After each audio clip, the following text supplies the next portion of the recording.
Imagine being 20 years old, operating at the absolute peak of your field, making international headlines, and starring in these award-winning global productions. Right, which is a dream for most people. Exactly.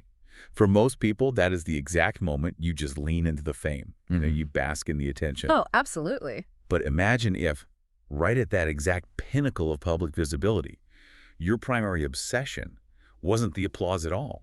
Instead, your only thought was, well, how quickly can I build the factory, own the intellectual property, and secure my exit so I don't become obsolete in 5 years? Which is just a wild mindset to have at that age. It really is.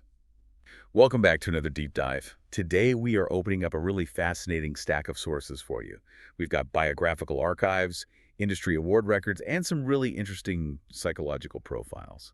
And we are looking at all of this to examine the trajectory of Annette Schwarz. Just to, set the foundation here, she was born Annette Carmen Schönlaub in 1984 in Mainz, Germany. Right. And the mission for our conversation today is to really figure out how someone takes absolute, relentless control of their professional narrative. We're looking at a story of just unprecedented career growth, adaptability, and entrepreneurship. Yeah, and within the specialized and obviously controversial field of mature entertainment. Exactly. We want to uncover how someone scales a personal brand globally and then executes this flawless, quiet exit on entirely their own terms. What's fascinating here is that to really understand her, you have to strip away the sensationalism of the industry itself. Right. If you look strictly at the career mechanics and, honestly, the psychological resilience required to navigate that specific market, her story becomes a masterclass. It's a masterclass in pivoting from a rigid, traditional path into an entirely unstructured environment and somehow coming out on top. Which brings me to my first major question, because what I just can't wrap my head around is how someone even discovers this path to begin with. You read through the early biographical notes, and there is zero indication that she was aiming for the spotlight. None at all. Right. So where does a trajectory like this even start? It starts in a remarkably disciplined environment, actually. She grew up near Mainz, but until she was 17, she attended a strict all-girls school in France. Wow, okay. Yeah, it was a very formal, heavily structured upbringing, and that naturally led her toward a very grounded, practical career plan. When she eventually relocated to Munich, her goal was actually to become a surgical nurse. Okay, let's unpack this for a second, because jumping from a track in surgical nursing to stepping in front of a camera in the mature entertainment industry, that is not a normal career shift. No, not at all. To me, that is like someone dropping out of a safe, guaranteed medical residency to join, I don't know, a chaotic, unregulated tech startup. That's a great analogy, yeah. Where there are zero safety nets and a very real chance of public failure. How does an 18-year-old mentally bridge that massive gap? Well, it requires a rare kind of calculated risk assessment. At 18, she was driven by this intense desire for financial independence. She realized very quickly that the structured, regimented environment of a healthcare facility was never going to offer her the financial velocity or the freedom she was looking for. So she just pivots. Exactly. So she answers an advertisement for a German production company called GGG, which was run by a producer named John Thompson. And the timeline of what happens next is honestly what truly illustrates her adaptability. What happens? She goes from an initial interview to her very first professional shoot in exactly 1 week. 1 week? Wait, really? Just 1 week. That is a staggering turnaround to enter a world, absolutely nothing about. I would assume someone doing that must have just an unbelievable level of innate confidence. Actually, the sources indicate the exact opposite, which makes her success even more compelling, I think. Oh, really? Yeah, she didn't walk onto that first set with unshakable confidence. She actually battled feelings of profound inadequacy. Yeah. At the time, she felt she completely lacked the traditional look that was, popular in the European market. And she had no prior media experience, obviously. Yeah. Right, exactly. No experience to draw from at all. So if she didn't have the experience and she didn't feel like she fit the aesthetic mold, how does she even survive that first week? By relying on extreme observational intelligence. She didn't try to fake confidence. She just paid attention. She possessed this rare capacity to step into an alien environment, instantly decode its underlying mechanics, and figure out exactly what was required of her to become indispensable. Like she treated it like a system to be learned. Precisely. And there is a profound lesson there for you as a listener. When you recognize a sudden window of opportunity, Even if that window opens up onto a landscape that completely contradicts your original safe plan, your ability to learn the new rules quickly is what alters your life's trajectory. She saw the avenue for financial independence, calculated the risk, and just jumped. Yeah, she signed a one-year contract with GGG, produced about 30 films in that initial phase, and absorbed the core mechanics of production from the inside out. But she doesn't just survive that initial contract. I mean, she thrives, right? She renews for 2 more years, and then she has to figure out how to stand out. Because the European market for mature media at that time was incredibly saturated. Oh, heavily saturated. So to differentiate herself, she starts working with high-profile European studios like Private and In Flagranti. And the sources note these studios specialize in gonzo-style production. I think we need to explain the actual mechanics of that because it's vital to understanding her skill set. What exactly is the mechanism of gonzo in this context? So in the simplest terms, gonzo style strips away the illusion of cinema. There's no elaborate script, no heavy narrative, and very little editing to hide behind. So it's very raw. Exactly. It is raw, unscripted realism.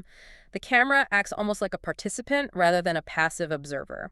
For a performer, this is structurally exhausting. You can't rely on camera tricks or dramatic acting. It requires relentless physical energy, extraordinary endurance, and a level of visible, continuous engagement that most performers simply cannot sustain. Basically, she had to be on the entire time. Like there's no calling cut so she can take a break and reset her energy. Exactly. And she mastered this grueling format incredibly fast. By 2005, at the Venus Awards show in Germany, which is a major industry event, she receives sweeping peer validation. This is the Rocco Siffredi thing. Yeah. Rocco Siffredi, who's essentially a legendary director in that specific field, publicly singled her out as the absolute finest new talent in the industry. Here's where it gets really interesting to me. She gets the ultimate validation in Europe. She could have easily stayed there, dominated that regional market, and lived very comfortably. Yeah, she had it made. But around 2006, she moves to Los Angeles to break into the American market. To use an analogy, that is exactly like an elite athlete crossing over to a much tougher, entirely different international league. That's a really good way to look at it. Because the American studios, places like Evil Angel and Digital Playground, working with renowned directors like John Stagliano and Joey Silvera, they operate on a totally different level of gloss and scale. If we connect this to the bigger picture, her move to Los Angeles was a brilliant strategic synthesis. You really have to understand the economic differences between the two markets. Right. The American market had significantly higher production values, sprawling budgets, and a totally different set of audience expectations. They wanted polish. By bringing her established European style, that intense, unbroken, unpolished realism we just talked about, into those high-gloss American productions, she created something entirely unique. She basically forced a collision of 2 different styles. Exactly. She gave the American market the sweeping production scale they expected, but injected it with that authentic, raw energy of European realism that they couldn't usually replicate. Precisely. Yeah. And her output during this era was staggering. Depending on which industry records you consult, she starred in anywhere from 160 to over 500 films throughout her career. Wow. But it wasn't just volume, it was the specific nature of the work. She built a reputation for highly physical, boundary-pushing performances. She was known for being enthusiastic and immersive, specializing in intense, multi-partner, and very niche formats. Which is fascinating because it means she wasn't just showing up for a paycheck. She was engineering a very specific, recognizable brand based on physical resilience. Yes, and the industry rewarded that specific mechanism. She wasn't just popular, she was critically acclaimed within her field. In 2008, she wins an AVN award for Best Group Performance. Okay. In 2009, she wins another AVN for Best Specialized Performance. She even takes home an XRCO award that explicitly acknowledged her unparalleled on-set enthusiasm. Those awards are crucial data points. They aren't just popularity contests, They're peer-reviewed validations. They prove that her underlying strategy combining extreme physical endurance with authentic engagement was operating at the absolute pinnacle of that specific media landscape. If you're enjoying the vibe, go ahead and hit that like button, subscribe to the channel, and share this video with your friends. It really helps us out. Now, before we look at what happens next, we have to acknowledge the elephant in the room regarding the industry she chose. Right, the longevity issue. Yes. Scaling as a performer in any intensely physical field, whether you are a professional gymnast or working in films for mature audiences, has a brutal and definitive shelf life. You are operating in a market that fundamentally commodifies youth and novelty. The clock is always ticking from the moment you step on set. Exactly. So how did she solve the structural problem of her own longevity? Because most people in that field, they just ride the wave until the phone stops ringing. She solved it through aggressive, preemptive entrepreneurship. And this is where her story transitions from a successful performer to a shrewd business operator. Okay, tell me about this. In September 2004, when she was barely 20 years old and had only recently found her footing in the industry, she launches her own company, Annette Schwarz Production. Hold on, I need to stop you there. She started a production company in 2004. Yes, 2004. She was barely out of her teens. Isn't that incredibly risky in an industry dominated by seasoned corporate executives with massive distribution networks? How did she not just hemorrhage money and go bankrupt? Well, it was incredibly risky, but she mitigated that risk by deeply understanding the economics of her field. Most performers want a day rate. They show up, perform, and go home.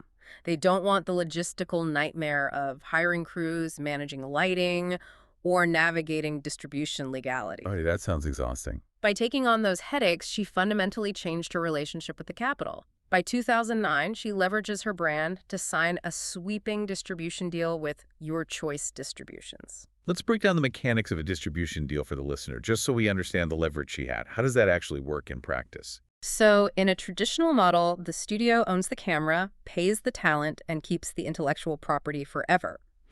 In her distribution deal, she paid for the production. She directed the scenes. She actually made her directorial debut and directed 3 volumes of her own series between 2009 and 2014. Wow. Because she funded and created the product, she owned the copyright.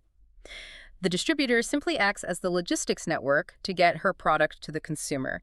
They take a smaller cut, while she retains the lion's share of the back-end profits. So she stopped being the product and became the owner of the factory. Exactly. And there's a specific quote from the archives that I think acts as the skeleton key to her entire mindset. In 2007, she is standing at an award show, literally at the height of her performative career. She has everyone's attention. And she explicitly outlines her strategy. She says, and I quote, "I want to be an actress for a few more years. After that, I would like to have my own production running so that I do not have to look like a 40-year-old when I turn 25. It's so blunt. Right. To have that cold, calculated understanding of your own depreciating market value at 20-something, I mean, it's almost unnerving. It's this rapid move to entrepreneurship, basically the ultimate defense mechanism. Oh, absolutely. It demonstrates a level of strategic foresight that is exceedingly rare. She recognized that her value as a performer would eventually peak and decline due to the structural demands of the market, regardless of her talent. It's just the reality of the business. Exactly. And for you listening right now, the application here is profound. It highlights the absolute necessity of building your own platform before your current role expires. She didn't wait until the industry discarded her. She used her peak visibility to fund her own safety net. That kind of foresight suggests a very distinct psychological framework. Like, who actually thinks like this at 20 years old? That leads us directly into the psychological profiles we found in the source material, which I find entirely illuminating. Yeah, psychologists and profilers who have analyzed her public and private behaviors type her as an ISTP. Now, rather than just reciting the acronym, let's look at what that means in practice. Yeah, please. An ISTP is essentially a tinkerer, but instead of taking apart car engines, she took apart the mechanics of a media empire. They are fiercely analytical, highly independent, and they learn strictly by getting their hands dirty. They do not care about abstract theory. They care about what works. Coupled with that, she is typed as an Enneagram 6 with a 5 wing. What is the mechanism behind that specific personality type? So the core drive of an Enneagram 6 is a deep need for security and preparedness. They are always scanning the horizon for potential threats, which perfectly explains why she built a production company to defend against aging out of the industry. That makes perfect sense. And then the 5 wing adds an intense desire to observe, analyze, and compartmentalize. They are deeply private and intellectual. And that compartmentalization really seemed to be the defining trait of her life off camera. The sources mention she is fluent in multiple languages, she's a devoted animal lover, and throughout her entire career, she was famous for keeping her personal life obsessively walled off from her public brand. Total separation. Yeah, total separation. And then we reach the end of the timeline, which is perhaps the most shocking part of the story. Between 2012 and 2014, she quietly retires. She has a child in 2012. And then she does something that is almost inconceivable today. She pulls the plug. She pulls the plug. She takes all her official websites offline. She scrubs her digital footprint, completely vanishes from public life, and maintains a rigorously private existence to this day. It's wild. I have to admit, I am bewildered by this. So what does this all mean? Someone whose entire empire was built on extreme public visibility just erases herself. How does an ISTP mindset explain this incredibly clean break? This raises an important question about the difference between a persona and a person. For an ISTP, a career is rarely an identity. It is simply a project. A project. Yes. They look at a complex system, figure out its rules, master its mechanics, and extract the necessary value. And when the project is complete, they pack up their tools and leave. There is no lingering emotional attachment to the spotlight because the spotlight was only ever a tool used to achieve financial independence and security. So Annette Schwarz wasn't who she was. It was just a highly optimized business she was running. Precisely. Her Enneagram 6W5 traits allowed her to build an impenetrable wall between the business and the human being. The brand the public saw was heavily calibrated. Once that business served its ultimate purpose, she just closed up shop. She didn't need the external validation of an audience anymore because her internal need for security had been fully met. Wow. It completely reframes how we view success. So let's look at the full arc of what we've unpacked for you today. We started with a teenager from Germany, educated in a strict French school, on track for a stable career in surgical nursing. We watched her abandon that safety net, pivot into a controversial, highly unregulated field, and treat it like an intricate system to be mastered. We explored how she scaled that risk globally, blending European raw realism with American production gloss and utilizing extreme physical endurance to dominate her niche. And mastering the business side of it, too. Exactly. We examined how she anticipated her own obsolescence, transitioned into entrepreneurship, and claimed total ownership over her intellectual property. And finally, when the project was complete, she executed a flawless, quiet exit. Beneath the surface of her chosen field, there is a rigorous blueprint for adaptability and setting uncompromising boundaries. It's a compelling narrative because the underlying mechanics apply to any professional arena. True power in a career isn't merely knowing how to force your way into a room or how to command the attention of everyone inside it. True power is having the logistical and psychological freedom to know exactly when it's time to leave. Which brings us right back to our starting point. We often expect careers to be safe, linear progressions, but today we found someone who built a fortress by pivoting into the absolute unknown. And it leaves me with this final thought for you to mull over. We live in a digital culture where everyone is desperately trying to build a permanent personal brand. Oh, absolutely. We are conditioned to believe that we must remain visible, that relevance is oxygen, and that we can never let the audience look away. But what does it say about our modern obsession with attention that the ultimate luxury achieved by someone at the absolute height of global visibility is the ability to successfully and completely erase yourself from the public eye? It certainly challenges everything we're taught about success today. It really does. Thanks for diving deep with us. We'll see you next time.